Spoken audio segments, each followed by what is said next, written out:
नमस्कार दोस्तों, DP online classes में आपका स्वागत है। यहाँ आपको यूपी टेट सी टेट से संबंधित सारी वीडियोस मिलेंगी। तो आइए देखते हैं आज की वीडियोज। सही समय पर पहुंची है। पहला क्वेश्चन है, प्रशिक्षण एवं अनुभव के द्वारा व्यवहार में होने वाले परिवर्तन को अधिगम कहते हैं। बिल्कुल कहते हैं, लेकिन ये किसने कहा है ये बताना है आपको। देखिएगा, मैं बताना चाहूंगा कि ये जो है आपके गेट साहब ने, यानी option number first is right answer. ठीक है, क्यों? क्योंकि यहां पर 3 परिभाषाएं आपसे इंपॉर्टेंट पूछी जाती हैं कि यह किसने कहा है कि अभिवृत्ति, ज्ञान और आदत ही अधिगम कहलाता है। यह कहा है हमारे क्रो एंड क्रो ने। प्रशिक्षण एवं अनुभव के द्वारा ये गेट्स हो जाएगा। अधिगम एक उत्तरोत्तर प्रक्रिया है, फिर स्किनर हो जाएगा। जब उत्तरोत्तर वर्ण आ जाता है तो स्किनर हो जाता है। ठीक है, तो ये चीजें याद रखिएगा। अधिगम का मतलब होता है सीखना, मतलब लर्निंग। क्लियर? याद रखिएगा। Option number first is right answer. Question number 2, समय शुरू हुआ है आपका अब। जी हाँ, पढ़िएगा, क्वेश्चन को अच्छी तरीके से लगाइएगा और आशा करते हैं ये क्वेश्चन बिल्कुल सही तरीके से आप सही करेंगे। पहला क्वेश्चन आपका हो चुका है। सेकंड क्वेश्चन की बात करें, कोई भी बालक सीखना स्टार्ट करता है, सीखना शुरू करता है मेरे भाई, तो सीखना शुरू मुझे लगता है कि बच्चा कहीं ना कहीं बच्चे का जो विकास होता है वो गर्भ से स्टार्ट हो जाता है। लेकिन सीखने की जब भी बात आती है तो वो कहते हैं कि जन्म के बाद चीजें सीखता है। ठीक है, जन्म के बाद मतलब जन्म स्टार्ट हुआ और तुरंत स्टार्ट मतलब पृथ्वी पर आया वो और सीखने लगता है। लेकिन विकास कहां से स्टार्ट हुआ? विकास जब स्टार्ट हुआ जब वो प्रसव के दौरान, यानी गर्भ के अंदर था। तो राइट आंसर ऑप्शन नंबर 2 हो जाएगा। जरूरी नहीं है कि वो बोलने के बाद ही स्टार्ट करेगा, तो ऑप्शन नंबर 2 हो जाएगा। ठीक है, याद रखना है। और बच्चे का जो सबसे ज्यादा विकास होता है वो गर्भावस्था में होता है। ठीक है, गर्भावस्था में बहुत तेजी से विकास होता है। दूसरी चीज आपसे एक और पूछा जाता है क्वेश्चन, ये कहा जाता है कि अगर गर्भावस्था ऑप्शन नहीं है तो शैशवावस्था मारेंगे। ठीक है, तो शैशवावस्था में सबसे तेजी से मानसिक विकास और शारीरिक विकास होता है। उससे पहले अगर गर्भावस्था है तो गर्भावस्था मारेंगे। क्वेश्चन नंबर 3 स्क्रीन पर ये रहा। क्षमता के विकास का दूसरा नाम क्या है? बड़ा ही अच्छा क्वेश्चन है और अच्छा क्वेश्चन लगेगा ही आपको। देखिएगा, क्षमता के विकास, कैपेसिटी। अब कैपेसिटी का मतलब क्या होता है? कैपेसिटी का मतलब होता है कि आप किसी कार्य को कितनी बेहतर तरीके से और कितने अलग अलग ढंग से कर सकते हो। ठीक है, यही तो जानते हो, सिंपल सी चीज है।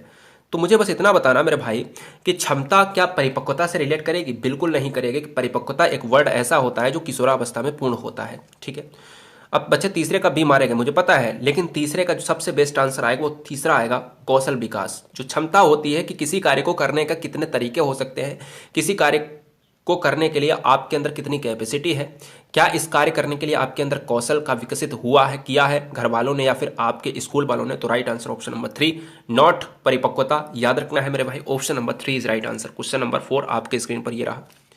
जी हाँ, बहुत बढ़िया। तो ये समझिएगा, ऐसे छोटे छोटे क्वेश्चंस हम लोग गलत करते हैं। आज वो क्वेश्चंस आपको मिलेंगे, कठिन क्वेश्चंस मिलेंगे, जो बच्चे बड़ा ही परेशान रहते हैं कि ये होना चाहिए था या नहीं होना चाहिए था। जैसे चौथा क्वेश्चन है, बहुत सिंपल क्वेश्चन है, इसका तो कोई मतलब नहीं, ये तो मैंने कराया है। मनोविज्ञान शिक्षा को बना दिया है, मनोविज्ञान ने शिक्षा को बना दिया है। मनोविज्ञान कहीं ना कहीं व्यवहार का विज्ञान वर्तमान में कहा जाता है, प्राचीन काल में अन्य अन्य नाम से जैसे आत्मा का विज्ञान भी कहा गया। ठीक है, तो यह सिंपल सी बात है, ऑप्शन नंबर डी हो जाएगा, बाल केंद्रित। बाल केंद्रित कक्षाएं इस समय चल रही हैं। अगर आपसे क्वेश्चन पूछा जाए कि सत्तावादी सिद्धांत क्या होता है, वो शिक्षक केंद्रित कक्षा होती है सत्तावादी, जिसमें शिक्षक केवल बोलता है, बच्चे सुनते हैं। बाल केंद्रित में क्या होता है? बच्चे बोलते हैं और शिक्षक उनकी समस्या का निदान करता है। ठीक है, याद रखना है।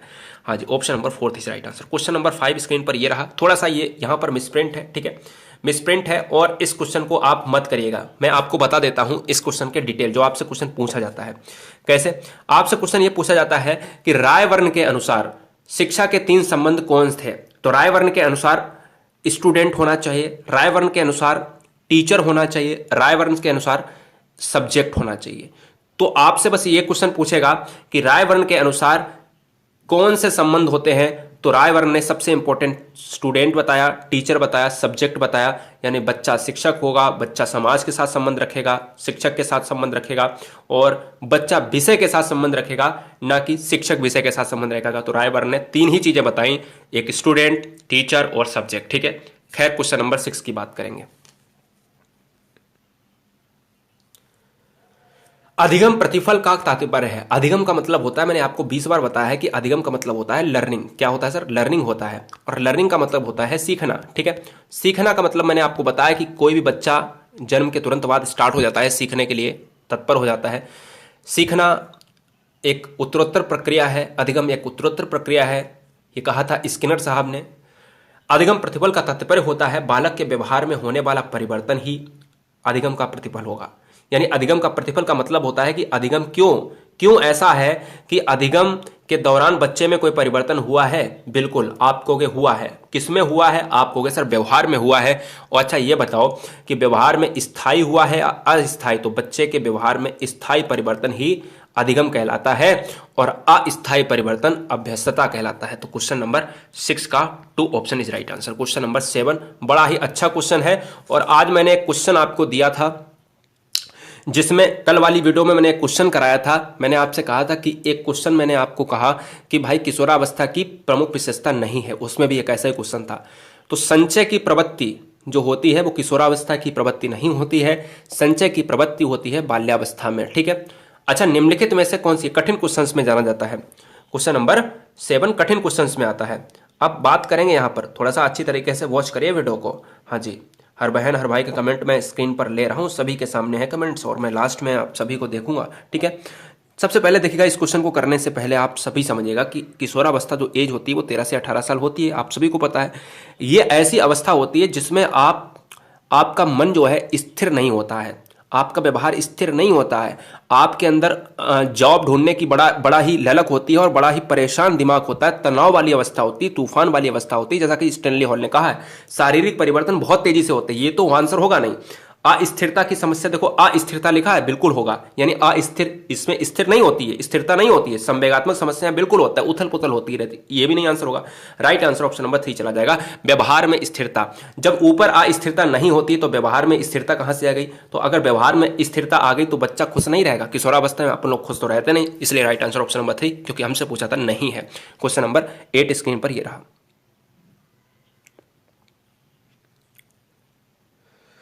तो साहब अगर हम बात करें निम्नलिखित में से कौन सी शिक्षा मनोविज्ञान के अध्ययन की वस्तुनिष्ठ विधि नहीं है?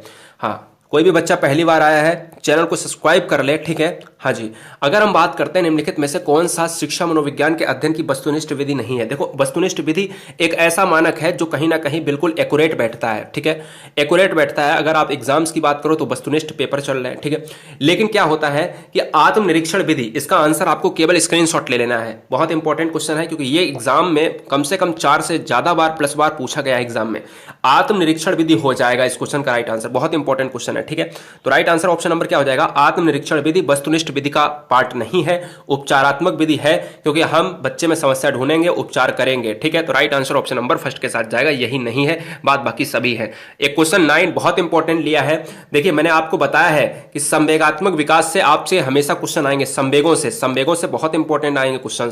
संवेगात्मक विकास के बारे में हमने आपको बताया, विलियम मैकडूगल ने सिद्धांत दिया था इसका, और विलियम मैकडूगल के अंतर्गत एक सिद्धांत आया जिसको हमने मूल प्रवृत्ति का सिद्धांत कहा, जिसके अंतर्गत 14 मूल प्रवृत्तियां दी गई।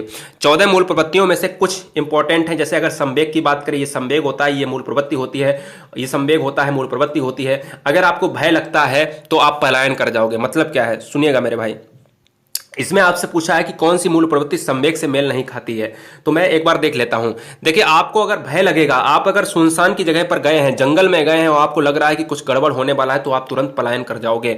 ऐसी मूल प्रवृत्ति और आपके ऐसे संवेग उठते हैं, तो ये तो सही है, ये नहीं हो सकता क्योंकि हमसे पूछा है नहीं है। ठीक है, दूसरा क्वेश्चन आपसे ये पूछता है कि क्रोध, अगर आपको क्रोध आएगा तो आप दूसरे को जड़ दोगे तमाचा कंटाप पे। ठीक है ना, तो यानी युद्ध होगा उसमें, तो ये भी सही है, ये नहीं हो सकता।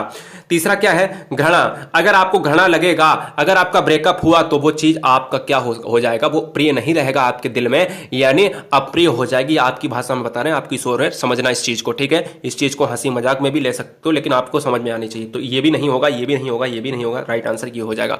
अब बात आती है कि आश्चर्य के साथ क्या होगा। आश्चर्य के साथ होता है दोस्तों जिज्ञासा। क्या होता है? जिज्ञासा। ठीक है, क्या होता है? जिज्ञासा, ऐसे लिखा जाएगा बिल्कुल। हाँ, आश्चर्य के साथ संवेदना कभी नहीं आती है, क्योंकि अगर कोई भी चीज आपने देखी और आपको क्या हुआ, एकदम से अरे ये कैसे हुआ, एकदम आश्चर्य हो गया कि मतलब कैसे हुआ, मतलब अगर कोई भी आ रहा है घर पे तो आश्चर्य हो गया कि आप कैसे आ गए। फिर आप जब वो बैठे, पानी नहीं पिया, तो फिर आपने क्या कहा कि इस चीज को आश्चर्य तो हुआ है, चलो इस चीज को जानने की इच्छा करते हैं। तो ये होती है ऑप्शन नंबर 3, यानी आश्चर्य के साथ जिज्ञासा चला जाएगा। क्वेश्चन नंबर 10 का अगर बताएंगे, बहुत बढ़िया।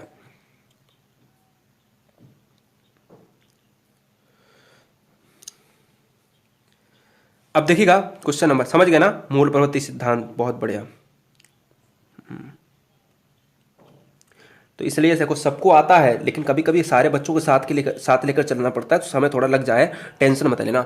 अब देखिएगा शिक्षा मनोविज्ञान शिक्षक को मदद करता है, बिल्कुल बहुत बढ़िया। चरित्र निर्माण, तीनों ऑप्शन सकारात्मक है, ऑप्शन नंबर 4 के साथ चला जाएगा, कोई भी यहाँ पर डिप्रेशन वाली और परेशानी वाली बात नहीं है। संवेद जो सामान्यतः सुख देता है, देखो संवेद सामान्यतः सुख देता है, बिल्कुल देता होगा, और देता है किसके लिए देता है ये आपको बताना है। तो संवेद जो संवेग होते हैं, संवेग, देखो संवेग की बात कर रहा है, संवेद यहाँ पर बात कर रहा है इमोशंस की बात कर रहा है, जिसका विकास किया था विलियम मैकडूगल ने, ठीक है। भूख बिल्कुल नहीं, एकाकीपन बिल्कुल नहीं, करुणा, लेकिन ये क्या है, सुख देने की बात करी, ये तो दुख देने की बात कर रहे हैं, आत्म अभिमान की बात करते हैं, ऑप्शन नंबर 1 के साथ जाएगा, यहां पर कोई भी दिक्कत नहीं है।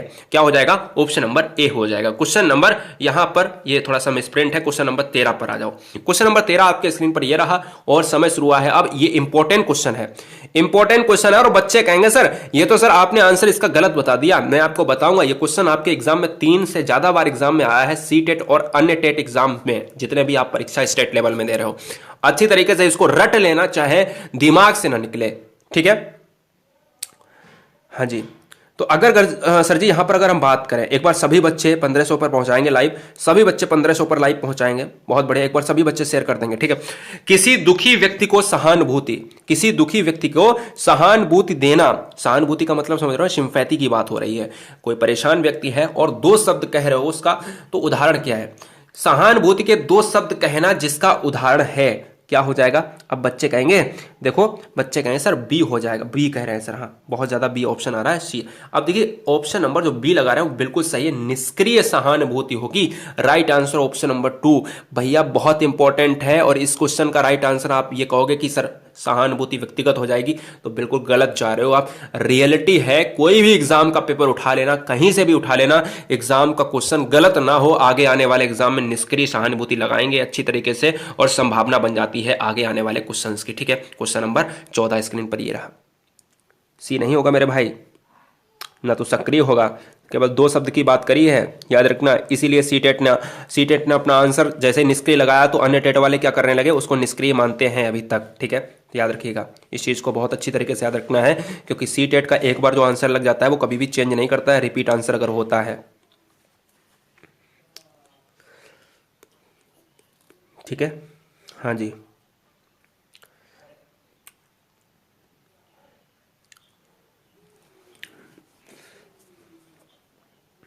14 का बच्चे कह रहे हैं डी, बिल्कुल सही बात है। किशोरावस्था जो होती है बड़े संघर्ष, तनाव और तूफान की विरोध की अवस्था है, ये बिल्कुल गलत है सभी आंसर, क्योंकि ये सब एक ऐसा हो चुका है। यहां से एक और क्वेश्चन आता है कि एडोलसेंस पुस्तक किसने लिखी है। एडोलसेंस पुस्तक भी स्टैनले हॉल ने लिखी है, जबकि शिक्षा मनोविज्ञान एक पुस्तक लिखी है, किसने लिखी है, एक थॉर्नडाइक साहब थे, उन्होंने लिखी है, यूएसए के मनोवैज्ञानिक थे, बिल्ली पर प्रयोग करा था, और एक साथ ही साथ चिंपैंजी पर प्रयोग आया था, पुस्तक लिखा था आपका मंकीज नामक की पुस्तक लिखी थी, ठीक है। तो वो चीजें आप याद रखिएगा। तो राइट आंसर ऑप्शन नंबर 4 के साथ जाएगा।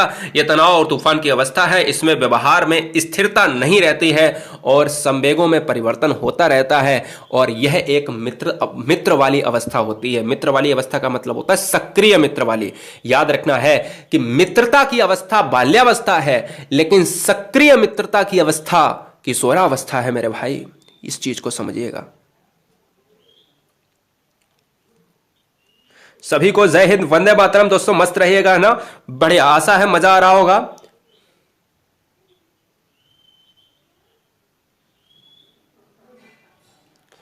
सर जी क्या कह रहे हो, क्या भैया लिख रहे हो संजय, सही लिखो।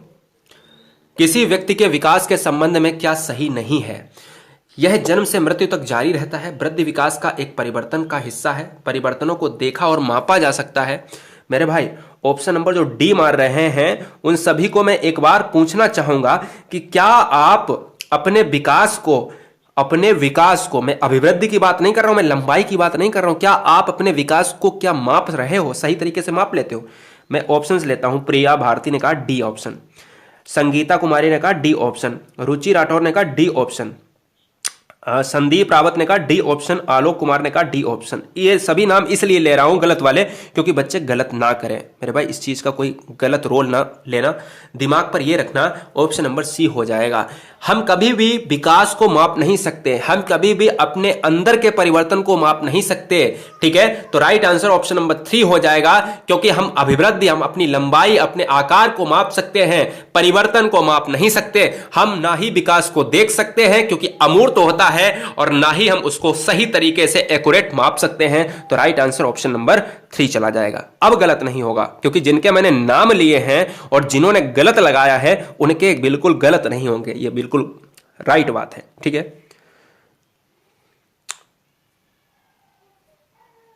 क्वेश्चन नंबर नेक्स्ट स्क्रीन पर ये रहा, बड़ा ही अच्छा क्वेश्चन है। एक बार सभी बच्चे लाइक करेंगे, एक बार सभी बच्चे शेयर करेंगे, क्या 1500 पार पहुंचा दो, बहुत बढ़िया, मजा आ गया।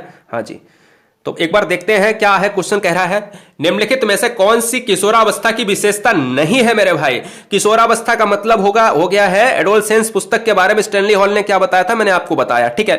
किशोरावस्था के अंतर्गत शारीरिक विकास बिल्कुल होता है, ठीक है, होता है। मानसिक विकास बिल्कुल होता है। तीव्र समायोजन, समूह का महत्व। अच्छा ये बताओ कौन सा नहीं है, ये पूछ रहा है। 16 का 4 कह रहे हैं बच्चे, 16 का 4 कह रहे हैं बच्चे। क्या 16 का 4 हो सकता है आंसर? मुझे बस इतना बताना, 16 का 4 आंसर हो सकता है? बहुत बढ़िया, बेहतरीन बेहतरीन बेहतरीन, मजा आ गया, मजा आ गया साहब। तो यार कुछ बच्चे सी कह रहे हैं, तो उन सभी को मैं बताऊंगा, क्या सक्रिय समूह वाली अवस्था नहीं होती किशोरावस्था? तो बिल्कुल होती है सक्रिय समूह वाली अवस्था, इसलिए 16 का आंसर चला जाएगा, ऑप्शन नंबर डी हो जाएगा। तीव्र समायोजन, याद रखना, समायोजन, असमायोजन की अवस्था कही जाती है, असमायोजन की अवस्था किशोरावस्था कही जाती है। तो यहां पर तीव्र समायोजन यहां पर नहीं होता है। बहुत इंपॉर्टेंट पॉइंट है, अगर तीव्र समायोजन हो जाए तो बच्चा खुश नहीं रहे इस किशोरावस्था में। समूह का महत्व तो क्यों है? समूह का महत्व तो इसलिए है कि हमेशा बच्चे सक्रिय सदस्यों, सक्रिय समूह में रहते हैं, यानी पक्के मित्रों की अवस्था कही जाती है किशोरावस्था। मानसिक विकास की परिपक्व अवस्था ही किशोरावस्था है। शारीरिक विकास में जो तेजी आती है वो किशोरावस्था में 10% विकास होता है, 90% हो ही जाता है मेरे भाई, इसलिए राइट आंसर ऑप्शन नंबर 4 चला जाएगा। क्वेश्चन नंबर 17 स्क्रीन पर ये रहा। बहुत बढ़िया, बहुत बढ़िया, बहुत बढ़िया, मजा आ गया। थकावट और बीमारी जैसे कारक मुख्य रूप से प्रभावित करते हैं। थकावट और बीमारी जैसे कारक मुख्य रूप से प्रभावित करते हैं, बताएंगे, ठीक है। मजा आ रहा ना? बिल्कुल मजा आ रहा। आशुतोष शर्मा, आदित्य, कल्याण सिंह, सृष्टि, बहुत बढ़िया, बेहतरीन, विनोद कुमार, सुनील कुमार, फारिया, राखी, सैंडी, निर्मल, अर्जुन, लव कुमार, मंजू, रिया, बहुत बढ़िया, बेहतरीन, मजा आ गया। थकावट और बीमारी, अगर आपको थकावट होती है और आपको बड़ा ही अच्छा, थकावट एक जीएस का क्वेश्चन है, अगर आपकी मांसपेशियों में थकावट है तो क्या कारण है? विज्ञान में यह कहता है कि लैक्टिक एसिड जो होता है वो जम जाता है आपके मांसपेशियों के अंतर्गत, और ये कम कैसे होगा? जब आप रात को सोते हैं और सुबह बिल्कुल नॉर्मल हो जाता है मेरे भाई, और फिर आप फिर वही काम करने लगते हो, स्टार्ट करने लगते हो, लैक्टिक एसिड जमा हो जाता है। अब बात करते हैं मनोविज्ञान के परिदृश्य से। थकावट और बीमारी जैसे कारक, इंपॉर्टेंट क्या है? थकावट और बीमारी जैसे कारक मुख्य रूप से प्रभावित होते हैं इस बच्चे के शारीरिक विकास से। जी हां, क्योंकि ये सभी रिलेट करता है ऑप्शन नंबर 20 से, शरीर से रिलेट करता है, संकल्प, आत्मविश्वास, संवेग से रिलेट नहीं करता है। क्वेश्चन नंबर नेक्स्ट स्क्रीन पर ये रहा, बताएंगे। बहुत बढ़िया, मजा आ गया। संगीता, श्वेता, बहुत बढ़िया, गुलशन, दीपक, मीनाक्षी, सतवीर यादव, शिया सिंह, आदित्य, हेमलता, रेणु, जेपी अवस्थी, बहुत बड़े, बेहतरीन, खुशबू, रिंकू, कनक, आदित्य, नीलू, सुजीत, भूपेंद्र, बहुत बढ़िया। देखिएगा, सीखना विकास की प्रक्रिया है, सीखना अधिगम अभिवृत्ति ज्ञान की प्रक्रिया है, क्रो एंड क्रो ने कहा। सीखना उत्तरोत्तर प्रक्रिया है, स्किनर ने कहा। सीखना प्रशिक्षण एवं अधिगम है, प्रशिक्षण एवं व्यवहार की प्रक्रिया है, गेट्स ने कहा। सीखना विकास की प्रक्रिया है, वुडवर्थ ने कहा। याद रखना है ऑप्शन नंबर फर्स्ट, वुडवर्थ ने SOR पद्धति भी दी थी। वॉटसन, अगर वुडवर्थ नहीं होता तो वॉटसन लगाते हैं, तो राइट आंसर ऑप्शन नंबर फिलहाल फर्स्ट के साथ जाएगा। क्वेश्चन नंबर 19 स्क्रीन पर यह रहा, समय शुरू हुआ है अब।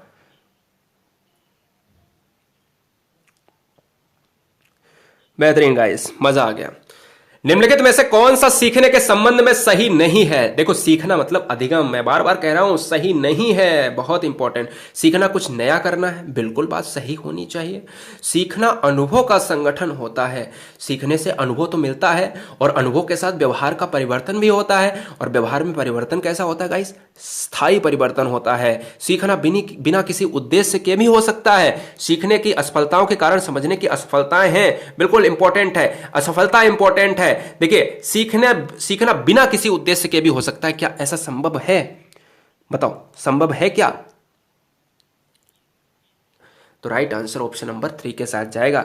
उद्देश्य के साथ ही हम सीखते हैं, बिना उद्देश्य कभी नहीं होता। 19 का डी क्यों मार रहे हो मेरे भाई, मेरे लाल? ऑप्शन नंबर सी। आप कोई भी स्कूल में शिक्षा ग्रहण करने के लिए जाते हो तो बताओ मेरे भाई कि आपका कोई भी एम फ्री होता है, उद्देश्य फ्री तो आपका नहीं होता ना, उद्देश्य ही होता है, तभी आप जाते हो। क्वेश्चन नंबर 20 स्क्रीन पर ये रहा।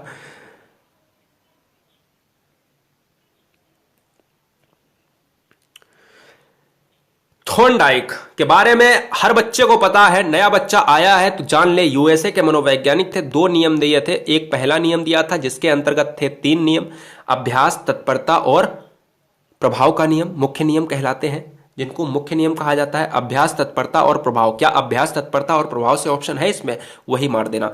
दूसरे नियम में गौड़ नियम कहे जाते हैं, जिसमें 5 नियम थे। ठीक है, मनोवृत्ति आ जाता है, बहुप्रतिक्रिया आ जाता है, आंशिक आ जाता है, ठीक है, आत्मीकरण आ जाता है। तो यार अभ्यास का नियम इसमें दिख रहा है, तत्परता होता, प्रभाव होता, ये सभी नियम आते हैं मुख्य नियम में। ऑप्शन नंबर 2 हो जाएगा। थॉर्नडाइक ने एसआर थ्योरी दी है, एसआर या आरएस थ्योरी, यानी स्टिमुलस और रेस्पॉन्स थ्योरी, उद्दीपक अनुक्रिया का सिद्धांत दिया है। बिल्ली पर प्रयोग किया था, बार बार मैंने बताया इस चीज को। प्रथम मनोवैज्ञानिक थे अधिगम के नियम के संबंध में। बिल्ली पर प्रयोग करने के साथ ही साथ इन चीज को और आप याद रखना है कि प्रयत्न एवं भूल का सिद्धांत दिया था। दूसरी चीज, एक और सिद्धांत आता है, संयोजनवाद का सिद्धांत और संबंधवाद का सिद्धांत दिया था इन्होंने ही। ठीक है, बहुकारक सिद्धांत भी बुद्धि का दिया था। इसके साथ ही साथ आपको एक और क्वेश्चन 21 स्क्रीन पर दिख रहा होगा, मारिएगा फटाफट।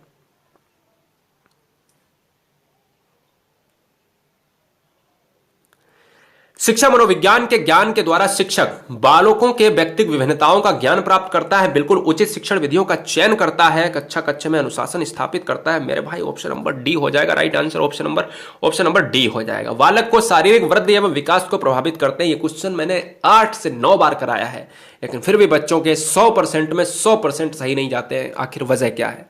वजह क्या है?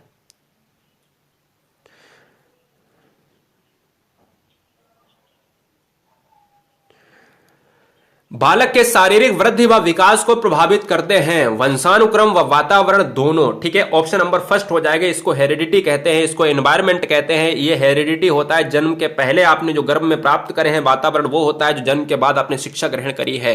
Right answer option number first is right answer. निम्नलिखित में से कौन सा अधिगम प्रक्रिया का पक्ष नहीं है? उद्देश्य, दबाव, अभिप्रेरणा, पुनर्वलन। बड़ा ही अच्छा क्वेश्चन है। अभिप्रेरणा का अधिगम प्रक्रिया का, अधिगम सीखना का प्रक्रिया का नियम नहीं है, लर्निंग का नहीं है पक्ष, ये बताना है। सभी बच्चे एक बार लाइक कर देंगे। ठीक है, एक बार सभी बच्चे लाइक कर देंगे। कितने बच्चे यहां पर नए हैं जरा हमें कमेंट करें फटाफट।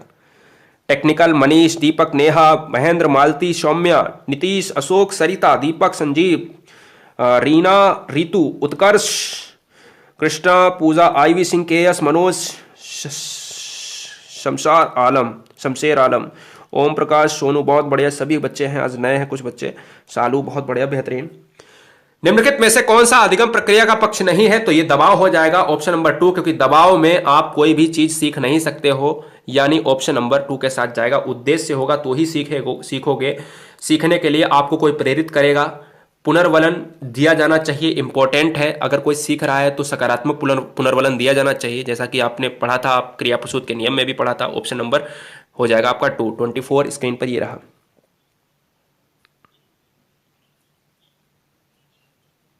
बहुत बढ़िया अंजुम, बहुत बढ़िया। नरेंद्र कुमार 15 दिन से रेगुलर हैं, बहुत बढ़िया, बेहतरीन गाइस।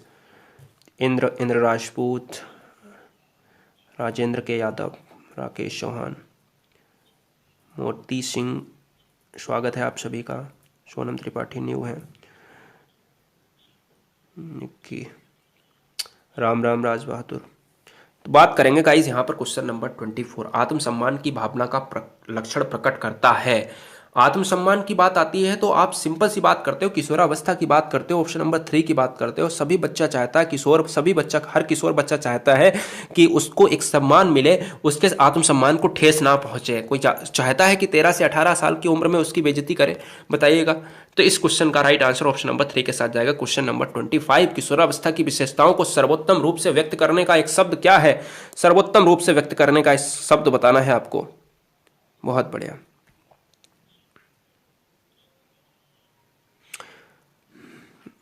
अभी की तुरंत एक और अभी मैंने थोड़ी देर पहले वीडियो डाली है जिसमें हमने हिंदी के काफ़ी टॉपिक कवर कराए। किसने बच्चे ने देखे हैं या नहीं देखे हैं? मैंने डीप क्लास दी है, डीप क्लास भी चलती है, लाइव क्लास भी चलती है, बिना ऑप्शंस की क्लास भी, तो सारी चीज़ें आपको मिलेंगी। किशोरावस्था की विशेषताओं का सर्वोत्तम रूप व्यक्त करने के लिए एक शब्द क्या है? सबसे इंपॉर्टेंट पॉइंट आपका है ये इस क्वेश्चन का, किशोरावस्था। तो राइट आंसर चला जाएगा 25 का सी। किशोरावस्था में इंपॉर्टेंट क्या होता है? परिवर्तन। क्या होता है? परिवर्तन। दिमागों की उथल फुथल, संवेगों का उथल फुथल, प्रबल तूफान की अवस्था। ठीक है, परिवर्तन इंपॉर्टेंट है। एक ऐसी अवस्था जो परिपक्वता की ओर जाती है, एक ऐसी अवस्था किशोरावस्था जिसमें एक बच्चा बड़ा ही परेशान रहता है अंगों के प्रति, समायोजन के प्रति। ठीक है, तो राइट आंसर ऑप्शन नंबर 3 हो जाएगा, परिवर्तन हो जाता है। 26 स्क्रीन पर यह रहा। एडोलसेंस पुस्तक के लेखक कौन है गाइस?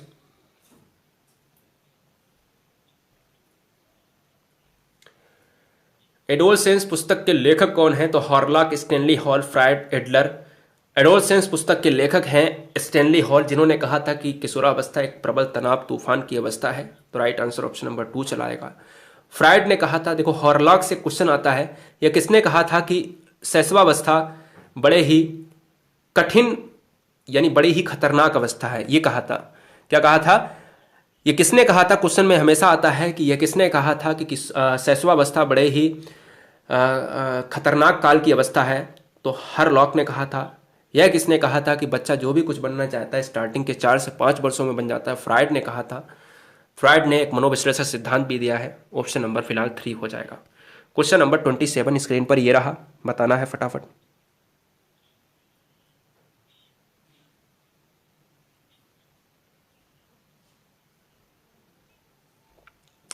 मानसिक स्वास्थ्य का लक्षण नहीं है, मानसिक स्वास्थ्य का लक्षण नहीं है 27।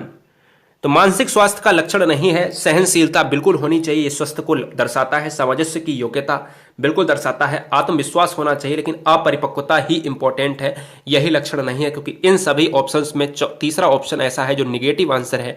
Right answer option number 3। Negative के लिए हमें निगेटिव आंसर लगाना होता है, पॉजिटिव के लिए हमें पॉजिटिव आंसर्स लगाने होते हैं। तो याद रखना ऑप्शन नंबर फिलहाल 2 के साथ चला जाएगा। क्वेश्चन नंबर 28,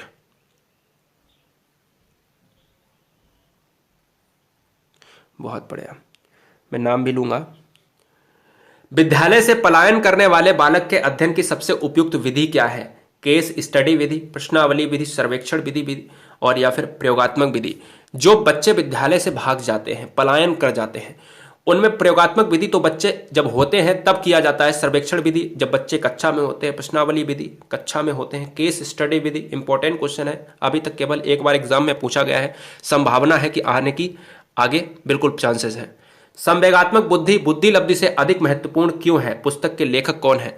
यानी संवेगात्मक बुद्धि, ये पूरी पुस्तक की जो है, पुस्तक की बात कर रहे हैं, संवेगात्मक बुद्धि। ठीक है, और बुद्धि से अधिक महत्वपूर्ण क्यों, ये पूरा पुस्तक का नाम है, या किसने लिखी है पुस्तक? बहुत बढ़िया, इंपॉर्टेंट है क्वेश्चन, सभी मस्त रहिएगा। नीतू, अजय, प्रमोद, हाँ जी।